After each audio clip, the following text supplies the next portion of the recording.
Welcome aboard Sea Venture. Join us and our crew as we slowly explore Mexico, the people, the culture, the anchorages, the cruising grounds, and everything it has to offer.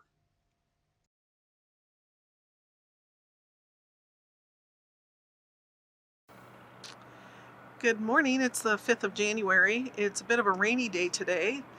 When we got up this morning, there was a ship right in front of us, and the Crown Princess over here arrived from Hawaii last night, or was here early this morning, and they are taking off now as well.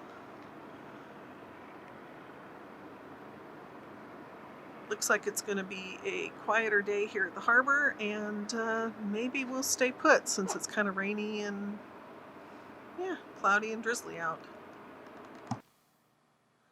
Well, definitely another day to find some other kind of stuff to do, but definitely not cruising.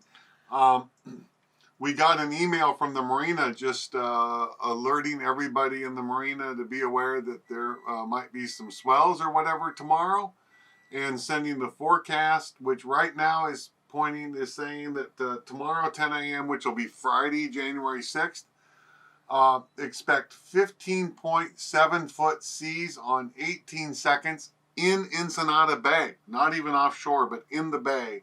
And then as we're sitting here this morning, it's 10:20 in the morning. The two cruise ships that arrived this morning, one according to the cruise ship schedule, Crown Princess, expected to leave at 5 o'clock today, and the other one, the Carnival Radiance, scheduled to leave Ensenada at 6 p.m. And like I said, now it's 10:20 in the morning. They both got here like 3 hours ago, and both ships are leaving right now. So I think these are cruise ships now running from the weather, is what I suspect is happening. But yeah, we'll find some boat projects for today.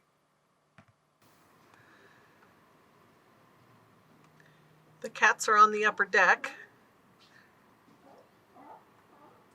hiding under the tender because of the rain. Barkley is back in kitty jail because he violated his probation yesterday and visited the sailboat next door. So hopefully this will help him stay on board. And Blake, of course, just gets to do the Blake things because he is too lazy to jump off the boat. And they're off. Or he's off. Barkley's still just a little bit frozen. Rosie made up a big bowl of pasta salad.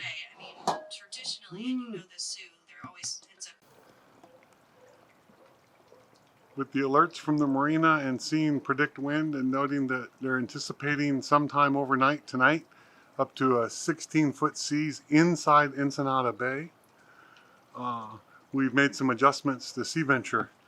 First off, we backed her off, so because the bulbous bow down there, if you can see, was only about a foot from the dock, so now she's about 5 feet back. And we made some line adjustments. So we had a couple short lines on the mid line and the stern line, and actually over at Marina Corral, due to the surge, we actually snapped a 1-inch dock line in half. So keep all the dock lines longer so they have room to stretch. So we have our bow line here. See, we did a bow line on the far side that helps hold the boat. Spring lines off the bow and midship. And then this spring line going back off the stern. And this, what looks like a short rope is not. It actually goes into the cockpit all the way across the floor of the cockpit into the cleat on the far side of the boat. We also have our standard 12-inch by 36-inch fenders that you see us use all the time. But we also have 18-inch by 48-inch inflatable fenders, and we've deployed the inflatable fenders too, since Sea Venture can and does crush the 12 by 36-inch polyform fenders. So we've added 2 more big inflatable fenders on the far side as well. So I think we're ready to go for any surge that might appear in the Marina. Coming to you from the engine room of Sea Venture, we've got everything outside, I think, set up for any surging that might occur during these high seas tonight or tomorrow morning. And it's kind of a rainy, icky day out, so we're going to spend a little time in the engine room this afternoon I have, let me turn my camera around here. Have my nice toolbox, but over time it has gotten too full of tools. So we're going to take some time and work on cleaning up and reorganizing and removing some duplication. Okay, still here in the engine room. That job is done, so let's take a look at the toolbox now. I just worked on getting it all organized. So I have all my opened end wrenches, crescent wrenches, and this little short handle set's actually the one I go to 90% of the time. All of the pliers, cutters, etc. Drawer with another socket set, miniature screwdriver set, torque wrenches, electrical testers, tap and die sets, Allen key sets, that kind of stuff there. Socket wrenches here, screwdrivers here, and the lid's miscellaneous stuff, a lot more organized than it was. And I'd be remiss if I didn't point out that actually up here on top of the starboard water tank is all full of tools, hand tools, power tools, all that kind of stuff. Some more tools over there. Lots of tools aboard SeaVenture. But hey, if you're interested, since we're in the engine room, for a complete engine room tour, there is a video that you can see at our website on the engine room tour. Though I have to be a little remiss and point out that the tour is actually several years old and we've made a lot of changes to the engine room since then, but if you want, you can check it out.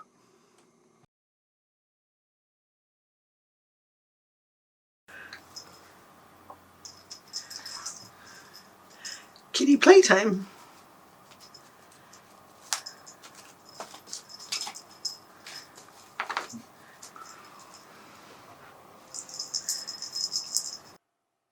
It's turning into a beautiful, calm, sunny day today in Ensenada. Right now, one cruise ship came in this morning and another one I think is scheduled in the next hour or so.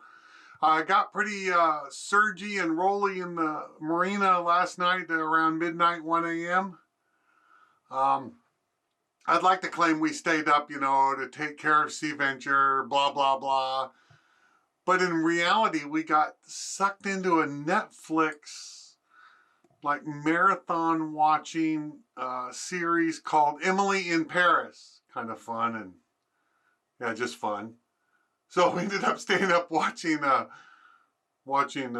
Netflix. But anyway, yesterday or day before yesterday, Toby asked a question about our Starlink setup, and I think I've had a few other questions about it too. So I thought I would show you. This is the basic router inside, and it's resulted in us eliminating the other Wi-Fi router that we had on board. And that just is simply plugged into 110 power and then has a wire that goes up to the Starlink antenna, and I'll show you that now. All right, up on the upper deck of SeaVenture, up here we have our two tenders and upstairs driving station and all that kind of stuff, and then our superstructure. And up in our superstructure, in the crow's nest, is our Starlink antenna. Let me see if I can give you a different angle too. All right, the other angle of the upper deck. Go up to our crow's nest, and there's the Starlink antenna. It turns and moves on its own as needed to get a connection. The pole it's mounted to is a pole that came from Starlink. I think they actually sell it as a two-part pole that goes for mounting it in concrete on the ground, but we just use the top half because the connector on it connects right into the powered antenna. And that's it. It was a really simple plug and play. And then the other cool thing about the Starlink, we ordered it here in Mexico. It's the exact same one you can get in the US. We did the RV version, but in Mexico, it's if you got it down here, it's about $69 a month for unlimited broadband. All right, the last question that might come up with Starlink is how good of a connection is it? How fast is it? And in the Starlink amp, there is a speed test, and I can show you. There we are. So I just ran this 104 megabytes per second download speed. So pretty darn fast. Certainly fine for all our internet stuff, uploading videos to YouTube and that kind of thing. Oh, there's the other cruise ship. You might mention that it does slow up. Yeah, it does. It seems like the Starlink does in the evening sometimes slow up some. And I wonder if that's just because of the number of users or what. I don't know what might be causing that. But the speed does seem to vary. But usually it's pretty good. We've not had really no significant interruption or anything like that. Well, after a bunch of rainy, kind of stormy, cloudy days, now this afternoon it's turned into a really nice sunny afternoon. There's very little wind. The chop in the marina or the swell in the marina is gone. Is it a potential opportunity to head south? Let's take a look. All right, here's our predict wind again. Ensenada is right there. That little green dot is where we are. Turtle Bay, the 40-hour run, is right in there. And then at this spot here out in the water, this is currently, seas are 14 feet on 12.9 seconds. Well, that's not go weather. But if we let the model start running, it starts to improve. So there we've got 6 feet on 9 seconds by Sunday morning. Then 5.8 feet by Monday morning. By Tuesday morning, we're still looking okay. And we could be in Turtle Bay, 5.2 feet on 10 seconds. Not perfect, but totally doable. But then some more weather starts to move in. Now by Wednesday, we're back up to 9 feet on 11 seconds. And then it starts to improve a little maybe again. But doesn't get really good. So it's Friday afternoon now, and it looks like maybe by Saturday afternoon, 24 hours from now, there may be the beginning of a little weather window that you could sneak south. But you can't go. Here's something different for American boaters who haven't cruised in Mexico that you may not know about. In Mexico, you just can't up and leave. When you enter into a port like Ensenada, you're required to check into the port captain's office. And guess what? You have to check out of the port captain's office to leave. And proof that you've done that is required when you have to check in at the next port. And if you go to a marina, they're going to require this port activity. I don't know if cruisers have just tried to go without doing that, but you're required to check out. And they need like more than 24 hours notice. And they're not open on the weekends. It's like 8 to 5, Monday through Friday. So even if a weather window opened now that it's Friday afternoon and you wanted to go sometime this weekend, you just can't spontaneously go. You have to wait for permission to leave Ensenada and have the right paperwork with you for cruising. So that's okay. So we're not going to catch that weather window, but we'll start watching now more closely. And if we have an opportunity that looks like we see one coming up, we'll plan to go do our port checkout when we can. Once you check out, you have 48 hours to leave the port. So for now, we'll stay in Ensenada and maybe go see if we can. I think we're planning to go meet up with some friends at a restaurant here in a little bit. And just relax and maybe find another boat project or two to work on. Right, working on a boat project. So our holding tank that our 2 showers drain into, the tank itself failed. It was a older stainless steel tank that got some pinholes in it. So Rosie and I replaced it with a more modern version, just sit on top of it because it's actually installed in a place where we can't even get the old tank out. but only one of the two showers are connected to it, and we're working on getting the second shower connected now to the new shower sump. But the problem is this is in a small passageway under our bed between the forward fuel tanks, and frankly, I can't get in it. I cannot get in the space. I'm too tall to make the right angle turn getting down in there. So this is left to Rosie down there with me looking through the back of a drawer so I can see her. And you know, she's a little claustrophobic, so it's not a very fun thing for her, but she's getting better at it. So let's go take a look at what Rosie's doing. All right, here's the foot of our bed, and I've removed some drawers.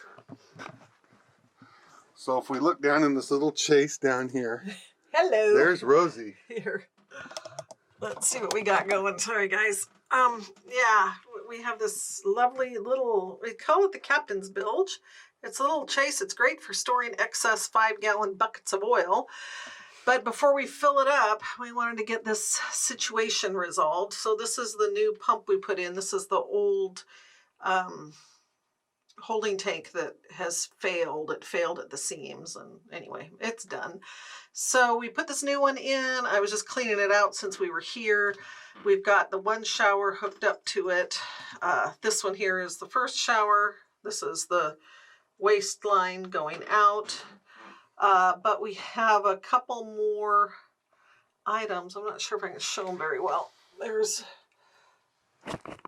kind of one right there and then another one in the back. So there are 3 connections here. 2 of them are viable and one of them is the shower. So that's the one I'm trying to get, is our biggest priority, to see if we can get that attached to one of the connectors on the front of this guy right here. So at any rate, as Jim said, not my favorite job, and I really wish he fit, but he doesn't, so here we go. I get my head here. This is crazy. See it. All right. But you can't reach it. Here you go. All right, since we last checked in, we cleaned up the sump and got it covered back up. We cut away the hose that we thought, I cleaned up some wires so you could see. We cut away the hose we thought was the shower sump. Tested it, and surprise, it wasn't. But we continued our testing. It is indeed the 3rd one back there, but that is like all metal, so my hose cutters aren't helping me here, and yeah, the saga continues. All right, we managed to get the final hose cut back there. It was copper or something. So anyway, we got that cut. Now we need to go find some fittings and hoses, and personally, I'm done. Time to get out of here. All right, here in our cabin, so you can appreciate a little bit about where Rosie was doing that work under our bed. That is the hatch you have to climb down. It's not that big, and then you've got to be able to make a right turn at about the 26 or 27 inches or whatever of high ceiling height you have. Then you have to go that way about 10 feet. And then you can get to where that is. But that is the little hatch you have to go through. While Rosie and I are working down there in that bilge, okay, mostly Rosie, I'm just doing the moral support thing. The cats are sitting in the pilot house on this sunny day. And if we look up here in our weather station, let's see if I can get it to focus. Come on, focus, focus. There you go. 86 degrees inside the pilot house in the sun. You think our kids are ready for Mexico? Blake in the helm chair,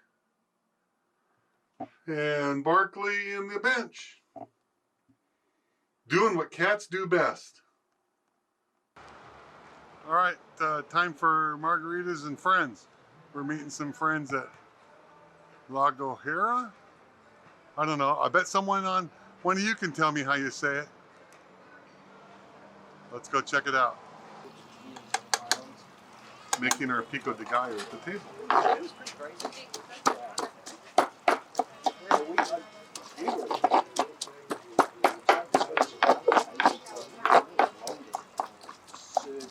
¿Ya le puso ajo?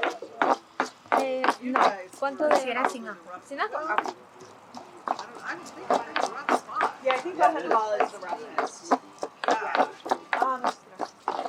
We also did more golems instead of wrapping.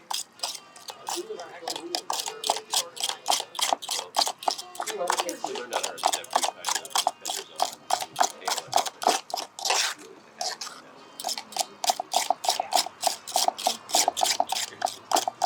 You know, No, a little bit. You guys But like then we it. can talk about it. Yeah. Yeah. Sure.